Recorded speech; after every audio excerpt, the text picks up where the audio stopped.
a lot of artists these days get pigeonholed into a certain genre. I feel like it's happened to me. I'm more than happy tattooing the style that I tattoo every day because I don't see it as any definitive style. I just see it as what I like to tattoo. I've been tattooing 12, 13 years now. For a lot of that time, it was the skin. I need to cover the skin. I need to colour the skin and get rid of the skin. Oh, this gap's too big to just fill full of background. I need to put some petals there. My mindset seems to have changed the past couple of years to simpler, cleaner, bolder, bigger, better. It's truly heartwarming in the industry to see so many people and so many companies actually get along with each other and even collaborate with each other these days as well. Yeah, that's one of the reasons he's gone through such rigorous training with different trainers and a behavioural therapist for a dog. A dog.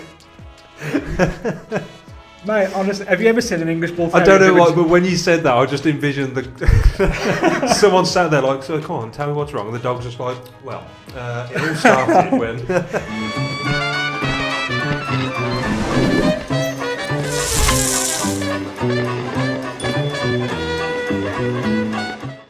Yeah. Are you on now, like with everything? Yeah, everything's rolling, so you can begin. Sweet, nice one. Well, I should be asking you, how's things going, Jamie? All good, mate. How are you? Yeah, absolutely brilliant. Happy to have you here as well, mate. Thank you very much. Thank you for having me. Thank you for making the long journey down from Birmingham. Yeah, the 45-minute journey. Yeah. Your studio's in Jewellery Quarter, isn't it? Yeah. Are you around there, or do you live a bit further away from that? I live just outside of Birmingham, Okay. like 8 miles away from Birmingham, so it takes like maybe 25, 30 minutes to get in, so it's pretty easy. When there's no traffic everywhere. Yeah.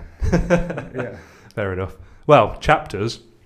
The building that we're in was a derelict building. Yeah. So I think the renovations took about 4 or 5 months. God. And then we started there. So yeah, it's probably close like 2.5 years ago. Christ. Yeah. Does it feel like it? Yeah. Oh. It does. Fair enough. It actually does feel like it. Nice. So what's the when you're looking back on it now, do you reckon it's like you've done what you wanted to achieve with the studio? Like you've got to that point where you're like, yeah, this is how I envisioned it, or do you still think you want to? Yes and no. I think it's important to set yourself small goals throughout your career. Yeah. And then once you reach that goal, rather than getting to the stage of feeling fulfilled with that goal, you're going to kind of creating a new one. Yeah. So with every goal that I've reached, I kind of set myself a new one. So with the studio and all the people that are there, I'm trying to help build them up and build the name of the studio up. Every time we reach a point that I was happy with, I set myself a new target to get to that one, and so on and so forth. And Okay. I think that's important for growth. So with the studio, even down to the decor, the way the studio is run, everything's constantly changing all the time. Some of the artists love me and hate me for it at the same time.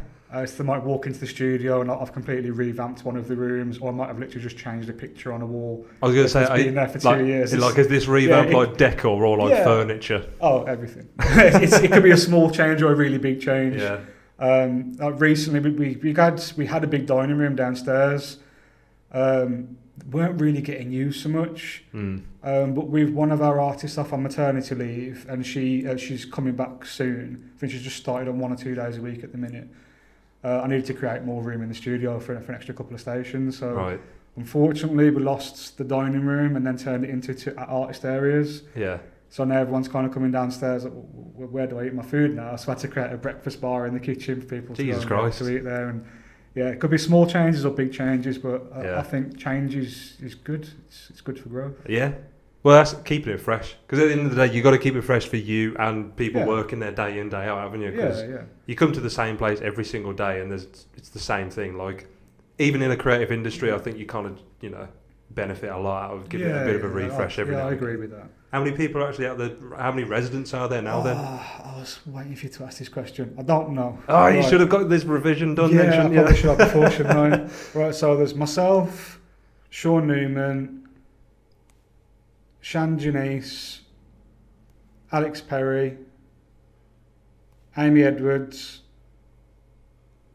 Abby Davidson, Emma Regan, who's a body piercer, and then Kirst Arkle, who's a body piercer as well. Definitely all of them? So whoever many. To be fair, that was a good list. That's some good names in there. Mate, I was just, I might, hang on. Quick count. No, I think that's it. Sure. Lou Bragg. Oh. Miss Lou. Lou, I'm so sorry. Lou used to work in the station next to me, and now she's gone into the station downstairs. Not because she hates me or anything. Because you hate her. Yeah, she wanted to get away from me for a little bit. So I was in my head, I'm going through the stations where it's like me first. Then you're trying to remember, okay, they're there, he's there, she's there, she's there. Yeah, so like from the back of the shop to the front of the shop, I got everybody, got downstairs, and then missed the dining room where Lou is now. Oh, okay. So, yeah. So if on your drive back you're like, fuck, I forgot this person, just give us a text and we'll edit it out. It's all right. There you go. Well, Sean's recent for you, isn't he? Is he the newest one of the team? Yeah. What was that like back around April or something, wasn't it? Yeah, he's been with us maybe about 2 months, 3 months. Oh, okay.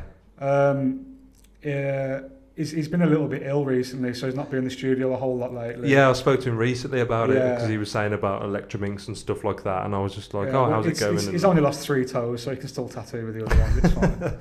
you know, it's fine. You know, just use your hands from now on, I suppose. Yeah. Come on, Sean, you don't tattoo with your feet. What are you doing, man? No, we've known Sean for a little while now because of, you know, just like being at shows and always being around him and stuff like that. And yeah, I know. You guys need to stop sending him ink. There's so much fucking electrum ink in my shop. It's absolutely everywhere. Well, you know, it's on like 6 different shelves. We're the middleman between the artist and the brand, unfortunately, mate. Don't shoot the messenger. And just as you're mentioning that as well, I've also got this. It's also, you know, a little bit of branding.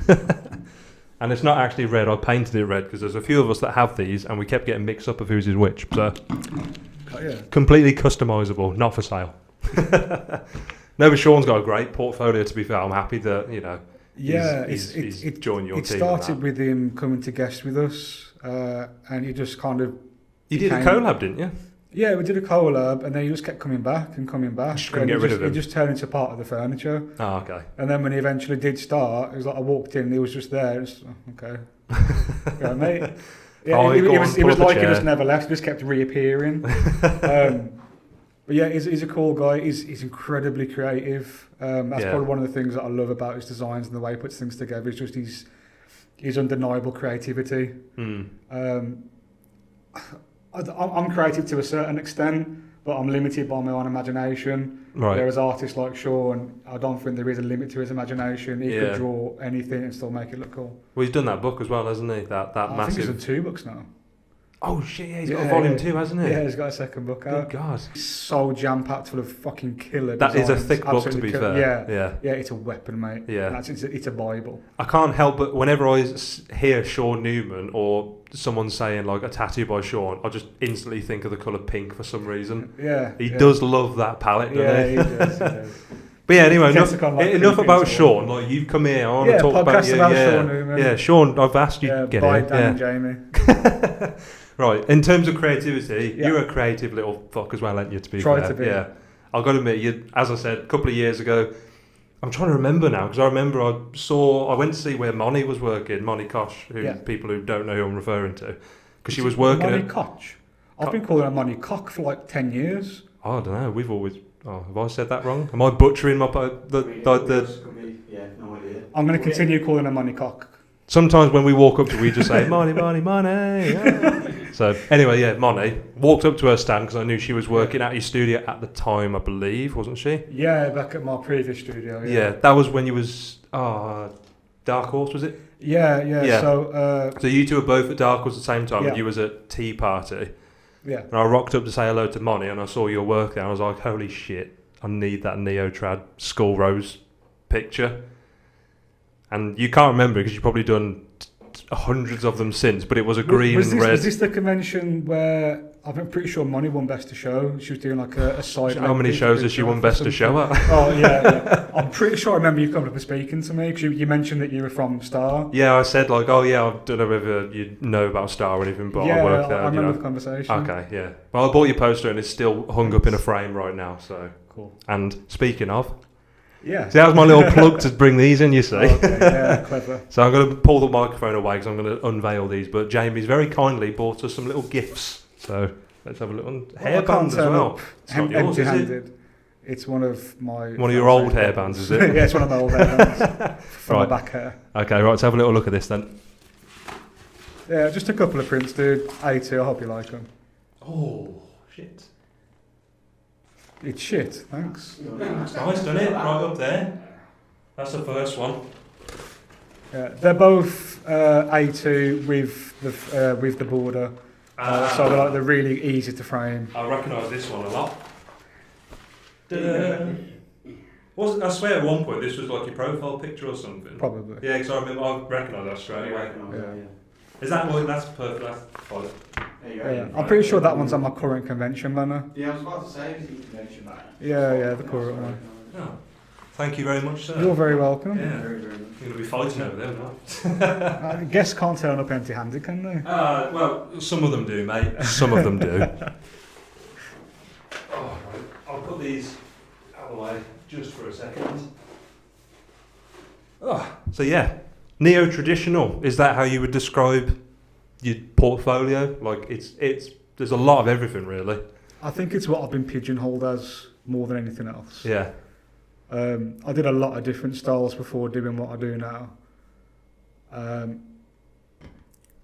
suppose just down to the structure and the composition, the way it's put together, even the theme of the images, you probably can class it as neo-traditional.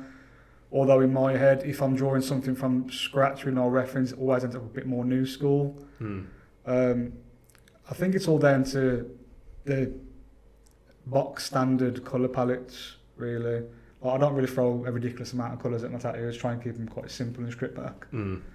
So you're kind of holding like a bit of a traditional Yeah. kind of colour palette, but with like a neo-traditional kind of, Yeah, you know. yeah. My vocabulary in terms of trying to describe your style is terrible, but you know what I'm trying to say, right? Yeah, I think a lot of artists these days get pigeonholed into a certain genre. I feel like it's happened to me, and I'm more than happy tattooing the style that I tattoo every day because I don't see it as any definitive style. I just see it as what I like to tattoo. Yeah. But it'll change over the years. It will change. I know a lot of people. It's really weird to say, but like known for in the industry, like skull tattoos. I do a lot of skull tattoos. Yeah, yeah. But if you look at my skull tattoos from 2 years ago, they're different to now, and then the same 2 years previous and 2 years previous. So it's like a slow progression. So what an do you, evolution of the style, I suppose. So yeah, with that evolution sense of the style, that what do you do you know what you've sort of changed over the years, or is it's just happened? Like you just look back and go, oh, that's how I used to. Naturally progressed. Okay. You find inspiration from literally anything. It could be an advertisement on the side of the bus, and it could be a painter, it could be a graffiti artist, it could be like the patterns on your brick walls. I could take inspiration for that, take it home, put it into a new piece of artwork. Inspiration comes in many, many different forms, and I think small bits of inspiration helps you develop your work. When you're taking like big chunks of inspiration from other people, then you just end up with tattoos that look the same as everybody else's. Oh, okay. Well, if you can take small cues and smaller bits of inspiration from 20, 30, 40 different sources, you end up kind of creating something a bit different, a bit more unique. Yeah. And that's what I like, not about tattoo, just about art in general. Do you have anyone? I can always kind of create something new, create something different. Yeah. Yeah. Do you have any artists that you look at, not like on a regular basis, but people that you follow? Is there ever someone that just puts their work out and you're like, fuck, like, I get a lot out of that? Over the years, I kind of get attached to maybe like 4 or 5 artists a year where I'm sitting there and I'm studying and breaking down their work to no ends. But there seems to be one artist that's like more so than all the other ones, and I keep always coming back to Kenny Polk. And I don't know what the guy's doing, because he's not making the most super technical tattoos in the world. But there's just something about his work that just kind of grabs me. It's the big compositions, it's the simplicity to things. Yeah. And I got to a stage where in my work I was getting compared a lot to Matt Curzon in Australia. Yeah. Matt Curzon's an amazing guy. I've met him a couple of times. We worked together on the, it's gone out of my head now, the Chaos Theory project. Oh, right, okay, yeah. With Ryan. Yeah. So I got to meet him and talk to him properly then. But like, at the stage I was being very, very heavily compared to Matt Curzon's style of work. So I started analysing it, and it's like, I don't mind being compared to Matt because he's a fucking incredible artist. It's a good compliment, yeah. Yeah, but I don't want to be compared to Matt Curzon. I want Matt Curzon to be compared to me. Right, okay. as big-headed as that sounds, that's the avenue that I wanted to take. At the end of the day, you gotta have that kind of driven mindset, and you gotta have. I wanted just to try and create something different, something new, something that not even down to the imagery, just the way I tattoo that certain image. Yeah. Which you can get 20 neo-trad artists, and they all tattoo a skull, and 9 times out of 10, maybe half of them are going to look pretty much the same. I wanted to do something that was going to separate my style from the rest of the genre group in a way. Yeah. So I started stripping back my work, which is what Kenny Polk's been doing. So rather than tattooing a panther head on someone's chest this big, you tattoo a panther head on someone's torso this big. Right. But you wouldn't necessarily add more detail. It'd be more stripped out more than anything else. So I wanted to get to the stage where my work was simpler, bolder, bigger, more striking in order to draw people in from across a room. Right, okay. So I think the evolution of my work has got bigger, bolder, and if anything, more simpler than a lot of the other artists out there. But the colour that you pack into those big pieces it's pretty packed in. Thanks, mate. So, I'm trying. But that's exactly what you mean, isn't it? Like when you have like a massive, like a design that big, and then make it that big, exactly the same colour. You don't need to start throwing in loads more details and areas. No, it's unnecessary. It doesn't need to be there. Yeah. Do you reckon that's more just like the artist trying to overcompensate, thinking, I think it needs more when it actually doesn't? Yeah. I've been tattooing 12, 13 years now. And for a lot of that time, it was the skin. I need to cover the skin. I need to colour the skin and get rid of the skin. Oh, this gap's too big to just fill full of background. I need to put some petals there, or I need to fill this gap with some form of imagery. And my mindset seems to have changed the past couple of years to simpler, cleaner, bolder, bigger, better. Yeah. It's just more striking. There's tons of artists out there that are doing incredibly complicated pieces, and kudos to them. I can walk over to them and see the incredible, insane detail they can get into these tattoos. But then when you walk away from them, when you walk across the room and you look back at it, you can't really make out what's going on, what's happening. Yeah. And I've been to many conventions where you're standing there and you're looking at the queue of competitors waiting to go up.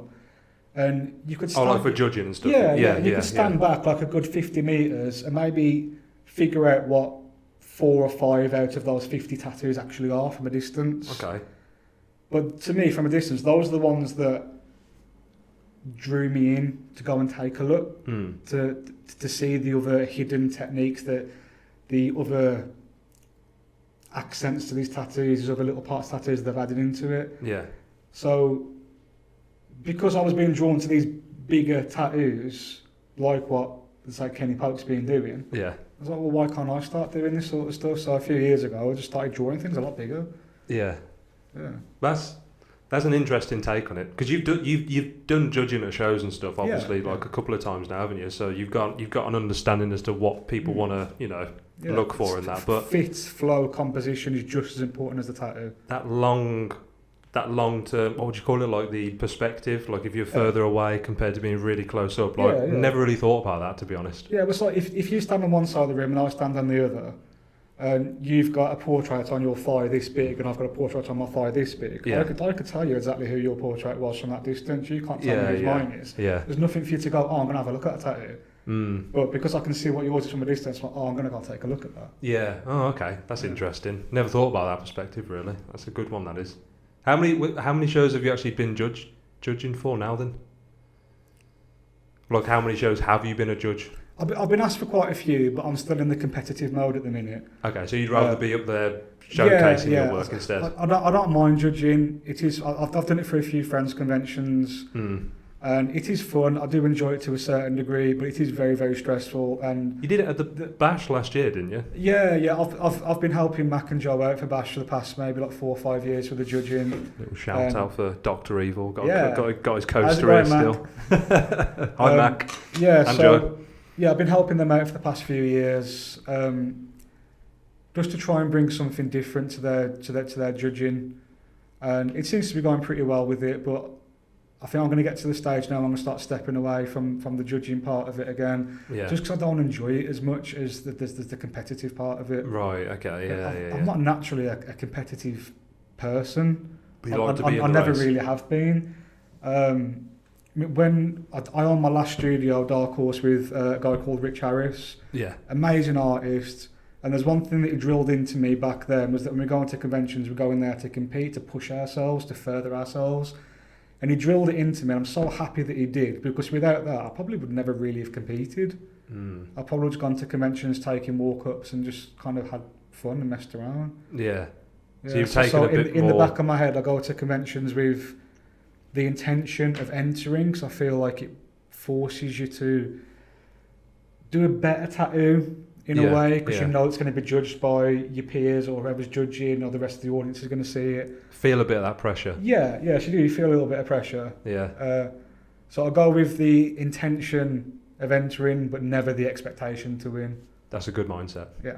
Do you sort of like channel in on one particular day? Because obviously, like over 2 days, you can do 2 pieces and try and put in for 2 different categories if it fits into them. Or do you just try and think, right, I'm going to go for this category, and then the next day I'll do a small tattoo or this and the other, and then I'll have a little walk around? It depends on the show, really. Okay. Yeah, it definitely depends on the show. A lot of the bigger shows, I would prefer to do a 2-day piece. Okay. It takes the pressure off me.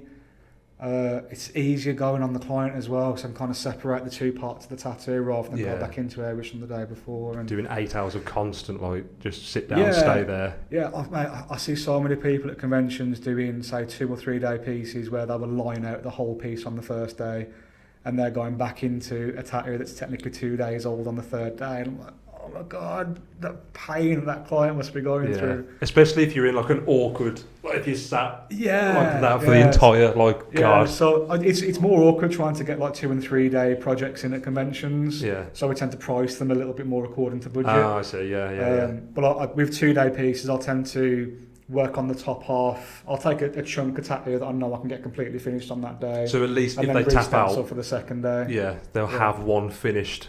Well, they might end up like half a skull, but at least I can continue the piece later on rather than having to go back into areas that I've tattooed the previous day or 2 days before. Yeah, it's just much easier on the client's skin that way. So speaking more on the work side, your work and style side of things, is there any sort of like particular colour palettes that you favour? Oh, you know, you've already said you try to like use a certain amount and stuff, but is there any particular colours that you kind of favour immediately, or is it again depending on when you have a talk with a client and they say I like this and this, or? Yeah, well, what I tend to say to the client is, what's your favourite colour? And then you go start from there. And they'll say, I like red. I'm like, okay, let's do it red. It really is as simple as that. That's not coming from me, that's from watching a Jeff Goldway DVD like 10, 12 years ago. Do you have like favourite complementary kind of colours then? I really like temperature, so using hot and cold together, like warm and cold colours, mix earthy tones in there as well. I don't necessarily use bright, over-the-top colours, like neon sort of colours, but my work tends to look bright and colourful by using complementary tones to each other. So what sort of quick examples could you say then, like in terms of some? I tend to be doing a lot of these green skulls and green onions lately. It always comes from one tattoo. You'll do one tattoo with a certain colour palette that people will really like, and it'll blow up on social media. And then people will come back going, oh, I want this skull, but can you do it in these colours? And it's the same tattoo over and over and over again. Yeah. So you got to try and rethink ways to make it more interesting. So like greens and pinks always work really well together. Pinks and blues is a really great contrast. That works really well together. But it all depends on the tone that you're using as well. Like, I don't tend to just use like a straight blue. It'll always be like a slightly tealy blue. Like, I don't really tend to use like straight over the top bright greens, like neon nuclear sort of greens. I'd use more a toned down, slightly muddy earthy tones. Okay. So if anything, my palettes aren't bright, but because there's that one highlighting bright colour in it, it kind of carries the rest of the tattoo in a way. Is there any particular favourite subject matter that you have? I know you mentioned skulls, but like oh mate, I could tattoo skulls every single day. That's fair enough. Because when I was speaking to Josh, he said like a rose, he'll happily tattoo a rose. So for you, that's like skull is like, it's not like that's my favourite, but you'll happily do those day in, day out if you have to. Yeah, just because there's so many different things that I can do with it. I can go through my whole portfolio, and to my eye, I can't see any 2 skulls that look exactly alike. They might be the same in stature or composition or even colour theory, but there'll always be something slightly different between them. I can find that like an angle of a skull can portray a different emotion. You know, so you can get like looking slightly up like that, it's a little bit more kind of suspicious. Get looking down, it's more angry. You know, more down to the sides, more sorrowful. So on and so forth. You can portray images, you can portray emotions within your images, even in a style as simple as neo-traditional. Yeah, I presume a lot.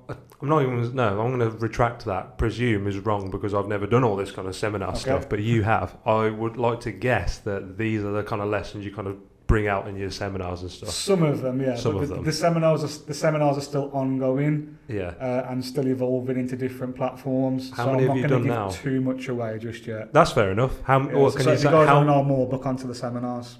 That little wink then is like that right there is the thumbnail. You've done a few of them now, though, haven't you? Yeah, I've done four in-person seminars at my studio. They all went great. They're all been different seminars for different reasons, different groups of people, different personalities. Some have been really loud, some have been really quiet. But do you always have a canvas there to do stuff on? Yeah, so the first like 2 hours of the seminar is me just talking bullshit to people. It's not just bullshit, it's good stuff. Yeah. Don't downplay yourself. Okay, so the first 2 hours is me being a very professional tattoo artist. Correct, and, okay, yeah, expressing all of my knowledge throughout the last 13 years. Yeah. Yeah. The accumulated bullshit. Yeah, my accumulated massive bullshit for the past decade. I presume there's like a load of notebooks and like people like, yeah. He's about to say something. He's about to say something. I literally like just the make audience. it up. Yeah, the audience. They're like, right, here we go. Yeah, but that's the worst part about it. It's like you got the downstairs of the studios. Everyone gets there in the morning, and it's like a little mini convention. Everyone's talking. Everyone's happy to meet new artists and integrate with other people. Yeah. And then everyone goes upstairs and then sits in the rows of chairs, and I'm just standing there at the front. So now you're not like social group Jamie. You're now like, I'm the teacher now. Shit. Yeah. Yeah. How did that first one feel? Did it feel like you knew what you were doing, not knew what you're doing, or why am I doing this? I Or was so fucking nervous. Yeah. So nervous. Was you ever used to doing stuff in front of groups or crowds before that? I used to be in bands when I was a kid. Oh, really? I used to be a drummer in some bands. I was a singer. Another drummer. Bands. I swear we've had like 3 drummers here now. Me and Luke try and play drums. Well, I tried to sing in front of people. It didn't go great. Okay. But I had the confidence to get up on stage and sing in front of hundreds and hundreds of people, which was an experience in itself. But a room with just 15 artists in was so much more nerve-wracking. Yeah. So much more nerve-wracking. I initially tailored these seminars purely because people were asking if I'd do anything like it. So we had a friend from the States come over to my old studio, and they were asking me to go back to their studio in Arizona to teach a seminar there. It was only afterwards that I found out that this friend of ours, Jamie, her brother is Joshua Colton. Oh, really? Yeah, like I pretty much learnt how to colour pack from watching this guy's DVDs and his tutorials online. So it's a small world then, really, isn't it? Yeah, incredibly small world. Yeah. Was that a bit of a shock for you? Like a massive shock. But this was just before lockdown. This was just before COVID hit. Yeah. So that kind of put that in the bin. And if anything, I was kind of thankful because she did say to me that Joshua wanted to come down and watch and speak about it as well. And I would have had a heart attack. Yeah. So because I'd already announced it and because people had already messaged about it in the States, I decided to try and trial one here and see how things went. And it just went really well. It went really smoothly, really easily. I asked people's feedback. All the feedback that I got, even the constructive criticism, I took on board and just edited everything and then started making tailor-made seminars from that. And I feel like each and every one that I've done has got better and better, and there's still things that I'm going to improve on. There's still things I'm going to incorporate into them in the future. Yeah. But I think I'm going to do that through different platforms, whether it be subject specific, like 2-hour online seminars, whether it's a pre-recorded video, rather than have 15 people in a room and me teach them.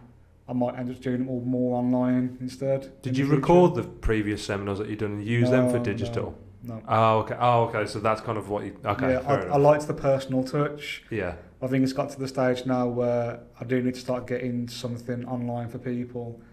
So how many? You say 15 people? Is that like maximum you can have in there, realistically, for a nice group to? I advertise it for 15 people, but there's normally around like 16 or 17 people that end up booking onto them. Okay. So there's been like 60, 70 people overall so far, which is, for me, I'm truly honoured that many people wanted to book onto them. Truly thankful. But I feel like I'm alienating a lot of people that send me messages about the seminars. Yeah.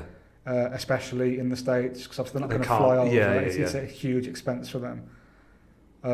Like travelling within the UK, reasonable, it's fine, Yeah. You can do that. Make a weekend out of it if it takes you so long to get there. But at the same time, international, European, Yeah. A bit of a virtual service could be good, couldn't it? Yeah, I truly believe that tattoo education is paramount to this industry at the minute. Probably prominent more now than any other time. There's a huge boom in the tattoo industry. There's so many more studios these days. The studios that are quiet, the studios that are busy, it's exactly the same as what it was 10, 15, 20 years ago. It's still exactly the same. Yeah. But you're getting a lot of these younger people coming through, and they're getting to the stage where they're tattooing full time without the knowledge that they need to be able to create different styles. So straight from the first 6 months of some of these guys tattooing, they're in a style. What happens if that style dies out and they've not got the tools to be able to bend themselves to new styles of tattoo? So if what they've learned continuously for ages suddenly just drops off, there's not as popular, not many people booking in, they're like, fuck, what do I do now? Mate, prime example, look at New School in the UK. Like, New School used to be incredibly popular in the UK. Yeah. It's pretty much dead now. There's not much business for New School tattoos anymore. So there's a lot of people that were strictly doing New School tattoos that never really learned techniques to be able to adapt their style into anything else, or refused any other style.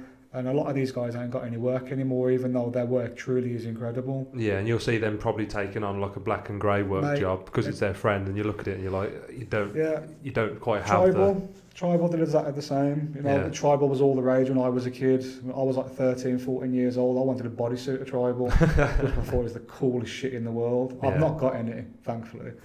Yeah, imagine if you had Tribal. How many people do you know now that are lasering the Tribal and covering it up? There you go. Exactly the same with New School.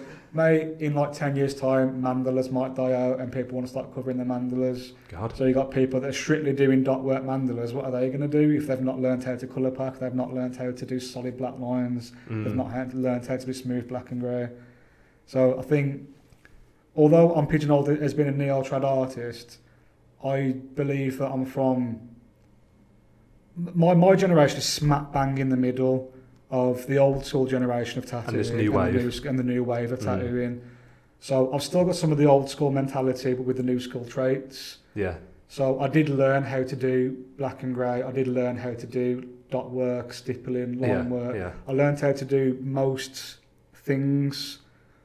So if new school died for me, I probably could become an okay black and grey artist, I imagine. I probably wouldn't be great at it to begin with, so I've not done it for so long. Yeah, but after a while, at least like something's there that I could maybe... You got a foundation. Yeah. And I think things like this is important for everyone to learn, really, just to kind of help them progress in their career and do something new, do something different. And with an artistic definition now, describe New School.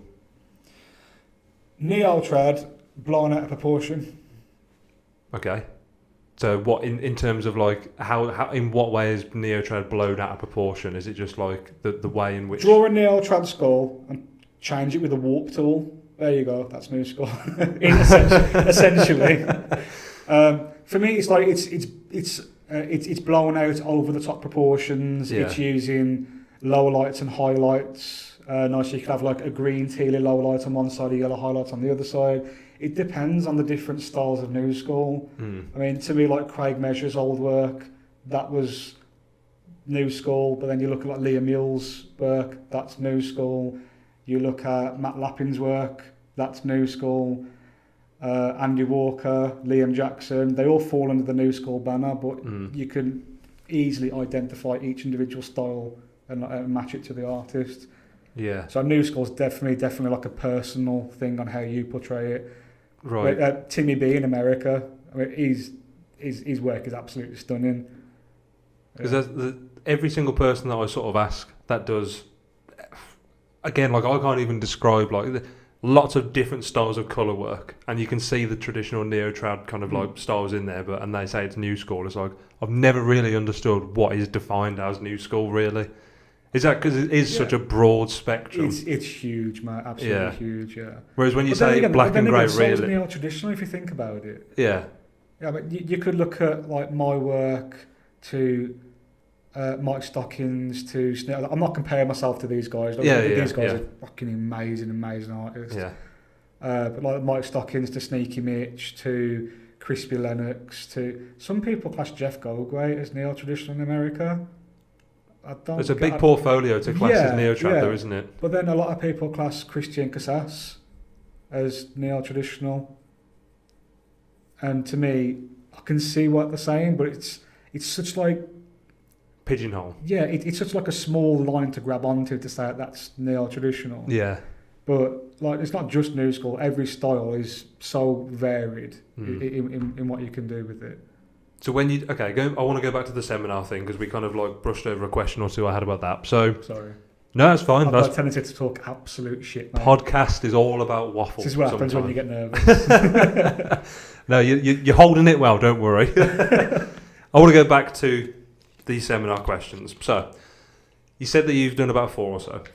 The first one, did you sort of ask people, what should I do about, or did you literally just sort of go, okay, people are saying this, that and the other, I'll just start talking about how I tattoo? And is that how it sort of started, and then the last few that you've done just sort of specified a bit more? Or? Yeah, so I wrote a seminar out, the very first one that I did, on the way that I wanted to present a seminar with the fundamentals that I thought people would be interested in listening to, and the information that I thought would be interesting.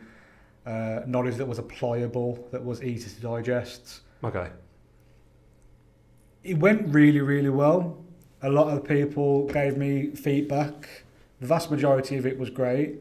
A few small negative constructive criticism comments, those are the important ones, the constructive criticism. Care to share any, just in case others are doing seminars in futures that they think? One of them was aircon. Put the aircon on. It was really hot that day.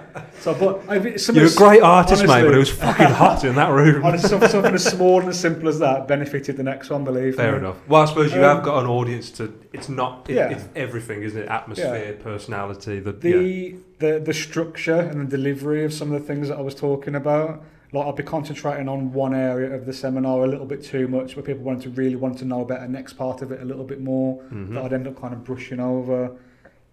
Excuse me. So with these small negative constructive criticisms, I learned to better myself for the next one, and the next one, and the next one, and so on and so forth. And the last one that I had, the only criticism that I really got was more like an icebreaker for when people get there, sort of thing. As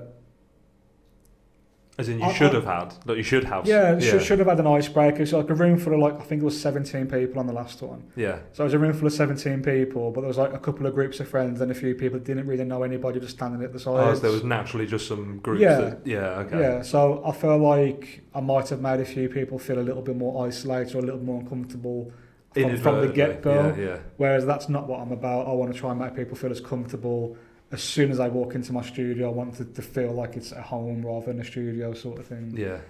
So maybe that's something I can work on for the next one. Okay. Alcohol's a good choice.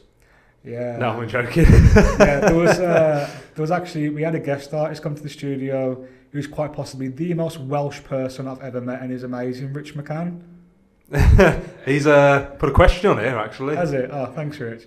Yeah, he come to guest with us the week before one of my seminars. Yeah.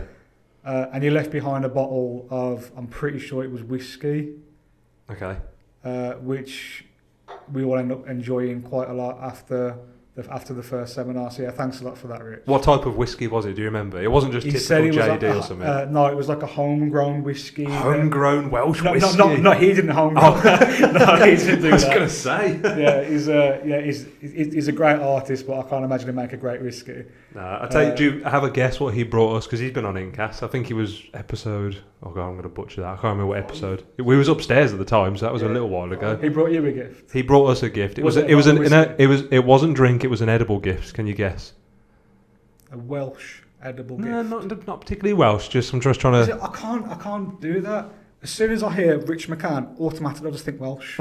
Everything just comes to my head. It's like, you say Rich McCann and Tom Jones is singing to me in the background. And the sheep are everywhere. And, Yeah. There's bad stereotypes these are. I've got a lot of Welsh family, so I'm allowed to say this. Part of my family once lived in Wales, so I think I'm like a 12% Welsh. So yeah, I'm all right. I'm okay. No, he brought us in. I believe it was Krispy Kreme, wasn't it? Yeah. So, mate, he's completely outdone me. Posters are fine, but I mean... Sorry, guys. No, not a problem. To be fair, there's some guests that have never brought anything. I've been one-upped by the notorious Welshman. No, he's a lovely chap as well, to be fair. Incredible guy, mate. Yeah. What do you think of those like patch stitch tattoos that he's done? I can't get my head around them. They're sick, aren't they? Yeah, they are really, really cool. Yeah. There's an artist at mine that started doing quite a lot of them recently, Lou. Yeah. And she's getting very, very good at them. And they're becoming really, really popular with her as well. Do you reckon they're sort of like a bit of a thing that's gone and then eventually it might die off a little bit? Or I don't know. I think they'll be here to stay. Yeah. Yeah. I'm considering getting one myself. I just don't know what I'd actually get. What would you have? Well, you don't know yet. I don't know yet. What would the chapters logo? Or is that a little bit too like? No, I don't like the chapters logo. Your logo? Mate, I had a guy coming down to the studio to hand paint window graphics. Yeah. And he was the one that's supposed to be designing the studio logo and the studio name and the font and everything. Yeah. And it just kept getting pushed back. So I had to design something temporary. Okay. And like 2.5 years, that temporary logo, it's just stuck. It's just stuck. It's just still there. Oh, okay. And I still keep messing around with different ones, and I'm like, it's cool. It'll do for now. But I want something better. Okay. Yeah, I'm sure I could do something. So maybe after the 3-year or 4-year mark, you'd be like, refresh. Yeah. And everyone in the studio's gonna be like, oh, for fuck, he's done it again. Yeah, like Inkcast can hold me to this on the 10th. Yeah, we'll go with the 10th. That's a good time frame for me. The 10th anniversary of chapters. 10th anniversary. My God. Logo. God, that's going to be a little while. Plenty of time to. I tell you what, if Inkcast is still going in 7 years, that'll be amazing as well, wouldn't it? That'd be something. And in that time, we've done like 50 there's guests. something to look back to. Yeah, I know. Yeah. We'll host a party. We'll do a chapters Inkcast event at the studio. Yeah. New logo, new face, same old people. There's your icebreaker when you do seminars. Design a new logo for the window. Yeah, that's it. You get some free, free art, like artwork done. Just I want all of you. First things first. Start making a new logo. It's not going to be purchased or anything. Just looking for ideas. How's everything going here anyway at Starr? Brilliant. Really good. We've probably got our biggest event ever of the Big London.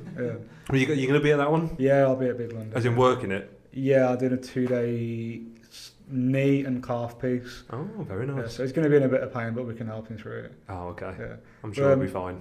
In capable hands. Yeah, I was saying earlier that I brought my very first ink set from Starr. Really? Like 13 years ago. What was it? Do you remember? It was the 16. It was either the 12 or the 16 bottle Eternal Basic set. Ah, okay then. Yeah, and I remember like the manager at the time. It was like a set price for the 1 ounce bottles for the set. Yeah. There was like 3 colours you didn't have the 1 ounce bottles for, so he gave me the 2 ounce bottles instead.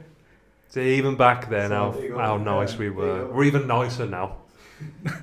Well, you can have a free, cartridge or something. And 13 years later, I'm still using Eternal. Yeah, I know. Yeah. To be fair though, the Eternal colours you use, and they seem to be doing the trick, don't they? So yeah, man. Yeah. Yeah, I'm pretty happy with that. They're a great brand. So. They're still one of our top selling inks by far as well. Anyway, really. So we sell a lot of that. It's just a brand that's always been there. It's always been consistent. Yeah. That's the thing, isn't it, with the industry? There's a lot of brands that come in and come out, but there's always those ones that stay a long time, don't they? Yeah, yeah, and they touch base with you every now and again, and like there's. I genuinely believe the industry's changed for the better in the last, say, 5 to 10 years, where people that used to argue with each other, tattoo supply companies, well, I know they weren't back there, but aftercare companies, that still happens a little bit now. A little bit, yeah. They're all getting along with each other, and they're all friends, the same as like artists are now. Yeah, yeah. I'm in the jewellery quarter in Birmingham. It should be called the tattoo quarter. There's got to be about 20 studios on my front doorstep. Yeah. And everyone will talk to each other. Yeah. It's like there's no conflict of interest. There's no enemies. There's not, oh, he works for a different company, we can't talk to him. Do you reckon that's because there's a lot of more social interaction in the last 10, 15 years in the industry? Like there's a lot more people know each other digitally a lot now. So there's a lot more conventions around as well. Yeah, so you see people a lot are more. Getting that social interaction with each other face to face at conventions as well. Well, the thing is, like, there's probably like a fair few years ago, if we did something like this, and then I mentioned like a brand or something that we don't sell, it's like, oh, can't say that and stuff. It's like, like it's understandable from a business point of view, but like, you know, we've been at shows, and how many times have we spoke to other suppliers, and we all get along and that. Yeah. People seem to think that there's like a massive hate between us and like Barbers or Killer or someone else, and it's like everyone just does their job and gets on with stuff. Like prime example. I'm not with Starr. I'm with Barber. I'm part of their pro team. Yeah. But I messaged Barber just out of courtesy to say Dan's asked me if I wanted to go on Inkcast. Is it okay? They are associated with Starr. What's your thoughts on this? Straight away, oh dude, don't fucking stress, man. Go and have a great time. You know, say hi to Dan for me, and we can't. Oh, hello back. So it goes to show you got like two opposing tattoo supply companies that can actually be friends and get along with each other. Yeah. Yeah, exactly. Rather than be like, oh, fuck Starr and fuck Barb. It's like, everyone can be friends, man. Yeah, it's you know. And it's one thing that it's truly heartwarming in the industry to see so many people and so many companies actually get along with each other. Yeah. And even collaborate with each other these days as well.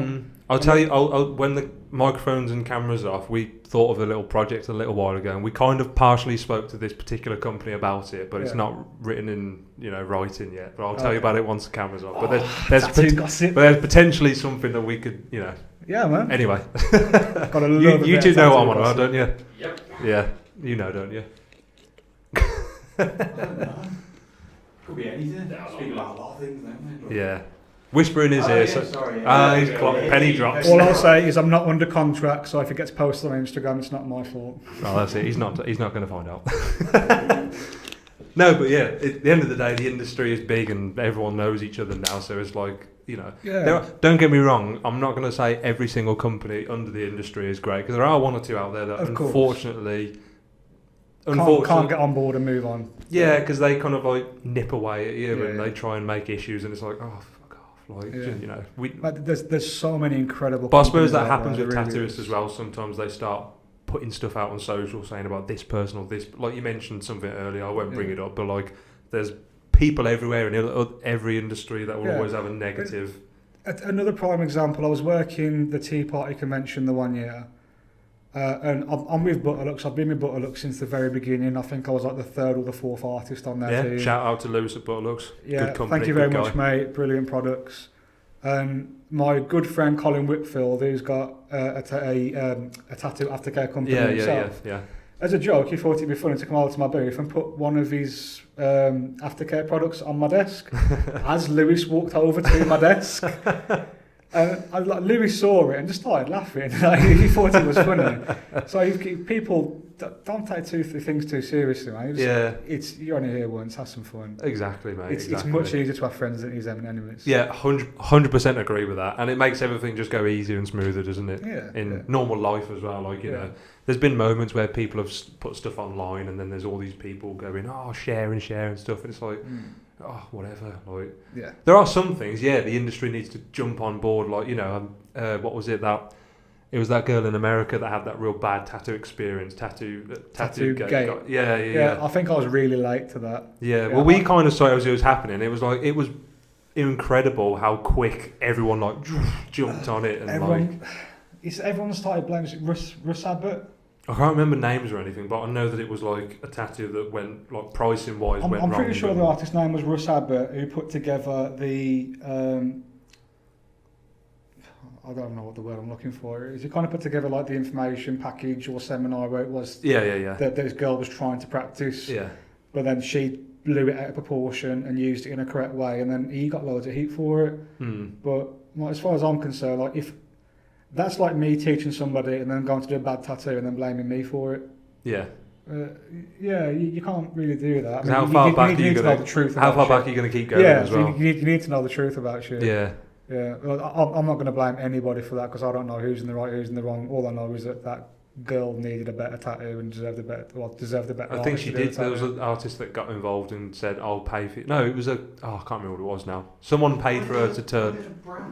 I think it was Dermalize or something. No, maybe not Dermalize. Right. I can't remember now. If it is, I was going to say it's probably a brand that I've probably going to not even remember. I've genuinely properly, not seen. So when we finish this, I'm going to try and. No, but I swear, the girls had the tattoo then. Yeah, I think she had an artist reached out. Not from the artist that. No. A different artist reached out and said, "I'd love to do this, and this for you." And then a tattoo brand somewhere in the States actually paid for her travel to go to him. But again, look tattoo industry strikes again. Yeah, exactly. Yeah. Creative industry and good people. About 95%. Yes. But there's a few that are like, get out.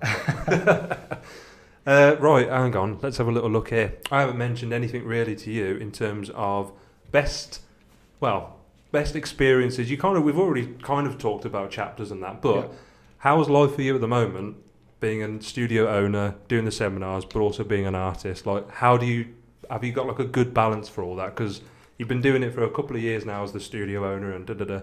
Yeah. So how do you sort of find life at the moment? Is it pressured? Are you calm with everything, balanced? It's pretty good. I've had chapters for 2.5 years now. Before that, I was co-owner of Dark Horse Collective for 6 or 7 years. Mm. So as a solo owner now? As a solo one. So I took my experience that I gained from the previous studio into the new one. Yeah. And just try and used it to create myself an easy work-life balance, which is something that I didn't have back then. Mm-hmm. So now I do 4 days a week. I break my week up, so I do Monday, Thursday, Friday, Saturday. The days in between, I dedicate maybe a day to the running of the studio and actually physically get 2 days off a week to catch up on my designs, watch some TV, chill out, walk the dog, do what I need to do for the week. So I know a lot of people say a tattoo is a 24-hour job, and it is because you can't just switch off from it. Yeah. But I feel like I've got a very, very good, healthy work-life balance at the minute, where I'm making time for myself, even just to go to the gym and stop being a fat mess. And I'm enjoying it. I'm loving spending time with my dog. I'm loving spending genuine, proper quality time with my fiance. A lot of the days off and the evenings are organising our wedding at the minute, because we're getting married in October. Oh, congrats. Yeah, thank you very much. Man. Yeah, I'm definitely punching, mate, believe me. Well, you got like an actual, the date is set. Yeah, the date is set. Yeah, I'm not going to say the date because there might be a few people in here that turn up and try and ruin it. But yeah, everything's gone smoothly because I've had the time there to be able to manage. Yeah. Quite a big event to me, the wedding's a massive event in my life. And if I had a really shit work-life balance, I wouldn't have the time to. Well, I suppose it's up here as well, the mental space and capacity to kind of manage all of it in one. Yeah. I mean, it's really easy with the guys at the studio as well, that they tend to look after themselves quite a lot. Everyone's got a set of keys. They can work whatever hours, whatever days they want. Oh, that's good. So, it's not, you've got to be done by 5 o'clock and out the door. Yeah. Emma, my fiance, she helps out so much in the studio. Yeah. She's like my lifeline when everything's going upside down. Yeah, she really is incredible. We got Kirst, who also pierces alongside Emma. She helps out in the studio. She replaces Emma on the desk 1 day a week as well when I'm at the studio, make sure everything's done around the shop. It's a nice, easy, chill environment to work in, which is exactly what I wanted. I didn't want the stresses of managing loads of different people and looking after their diaries. And yeah, it's just... How does the bookings and appointments all work? Is everyone all do it themselves? Yeah, everyone sorts themselves. What about if someone goes and sends a message to chapters that want to book in a tattoo? No one specific. We will forward their request to the most appropriate artist for that job. It's as simple as that. Someone sent the shop a message, wants realism black and grey. Our realism black and grey artist is Lou Bragg. Here's Lou's email. Please message Lou directly. Okay. It really is as simple as that. Yeah. They take their own deposits, take their own bookings. It really is a simple system, really easy to work with. Do you work on like a split percentage for your artists that work there and stuff? Yeah, so just do like a low percentage with like a weekly cap on it, and then just pay for most things. Yeah. and then they buy their own stuff, or I pay for the vast majority of the stuff. Yeah, I just don't like supply a couple of different sundries, like personal things. Yeah, and some people have their own sponsors and stuff like that. Oh mate, it's like you've got me, who's with Eternal. You got Sean, who's with yourselves, Electra. Yeah. Then you got Amy Edwards, who's with World Famous. Yeah. There is such a huge amount of ink in my studio. I'm genuinely running out of places to put it. Yeah, you need. Like, there's no more space for shelves on here anymore. On top of that, you got each individual artist that wants to buy their own separate ink brands as well. Yeah. So you got literally a full set of ink on each and every station. Then you got a wall full of World Famous, a wall full of Eternal, and a wall full of Electrum. Like, there's so much ink. I'm going to have to send some back to you, mate. Well, we ain't got much space in there anyway, to be honest. We're maximising our space here. So when we get guest artists and stuff, like all the artists in the studio, they're welcome to use the brands of ink that are dotted around the shop. And there you go. Yeah. Any room on the horizon for more apprentices or anything like that? Or are you sort of like, no, we're at full capacity? I did entertain the idea when I first opened chapters, and very quickly realised I haven't got the time for it. Okay, as in you can't dedicate that one-to-one. Yeah. Would you never have like a shop apprentice, or would that never work, you think, in your opinion? We had a shop apprentice before, but because everyone in the studio works different techniques, different styles, different rates, different everything, there was a lot of conflicting information. So I'd say do it this way, another artist would say do it a different way, and before you know it, the artist is just confused and not know what to do. Pushed and pulled in every direction, and you're like, I don't really know which direction I'm going in. Yeah, exactly. That's fair enough. I mean, I've personally only ever had one apprentice, named Kirsten Petite, name's KP Knott on Instagram. Turned out to be an absolutely phenomenal colour artist, truly incredible. Yeah. She works with Nick now, doesn't she? Yeah. Well, when I first took Kirsten, it weren't me that took Kirsten, it was the studio that I was working in at the time. Yeah. And then when me and Rich left that studio to open Dark Horse, Kirsten wanted to follow under myself. Yeah. I've probably only been tattooing about 3 years myself at that point. I probably shouldn't have been taking on an apprentice. I was far too young in it. But it worked out for the better, and the little knowledge that I did have at the time, I tried to pass it on, and it worked out great for her. But that's probably the one and only apprentice that I'd take on personally for myself. I mean, we had a studio apprentice called Cara, who's doing very, very well for herself, really happy. But maybe not for me. Well, in the near future anyway. Yeah. I'm not going to say no ever, because something might happen 10 years down the line. Oh yeah, perspective change. I'm not going to say no ever. But I'm finding the fulfillment of teaching someone the tattoo trade, I'm getting that through the seminars and through. I'm getting quite a lot of people asking for one-to-ones lately, which is really cool. But I need to sort out the logistics of that to see if it's going to happen or not. Seems like you need another 10 hours in every day. Just to do everything. That'd be cool. Maybe have a nap in the middle of the day as well. Yeah. Little siesta. Maybe down the line, but not anytime soon. Yeah. Books are currently full for every part of your life at the moment, really. Yeah. I do see a lot of artists in the industry lately, a lot of big names as well, very quiet diaries.